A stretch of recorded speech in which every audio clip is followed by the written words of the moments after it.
Hello friend, Sunday সকালবেলায় উঠে fresh হয়ে নিয়ে খেয়ে নিলাম দুটো বিস্কুট আর একটা কলা। তারপরে কিছু কাপড় চোপড় ছিল, সেগুলো ভিজে ছিল, বৃষ্টি পড়ছিল বলে আমি ব্যালকনিতে মেলে দিলাম কাপড়গুলো। তারপর লাঞ্চে সেরে নিলাম খিচুড়ি, কষা মাংস আর মা দিয়েছিল সেই আচারটা, সেগুলো খেয়ে লাঞ্চ সেরে নিলাম। তারপর সন্ধ্যের দিকে একটু গিফট আনবক্সিং করতে বসেছিলাম, মানে আনবক্স করাই হয়ে গেছিলো ওইগুলো। ওগুলো হচ্ছে আমার বিয়েতে পড়া গিফট হিসেবে শাড়ি, তো সেই শাড়িগুলোই খুলে খুলে দেখছিলাম।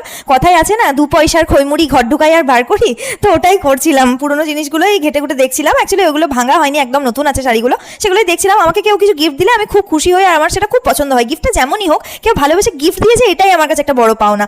তো ওইগুলো দেখে নিলাম, তারপর ওই কাপড় চোপড়গুলো তুলে নিয়ে এসে গুছিয়ে নিয়ে রেখে দিলাম, চা ডিনার করে শুয়ে পড়লাম। এই ছিল আজকের দিনটা। ভিডিওতে কিছু যদি ভালো লাগে থাকে তাহলে লাইক করে যেও, আর প্লিজ চ্যানেলটা সাবস্ক্রাইব করে যাওয়ার আগে ছেড়ে যেও না, প্লিজ চ্যানেলটা সাবস্ক্রাইব করে যেও। Thank you very much friends, love you all.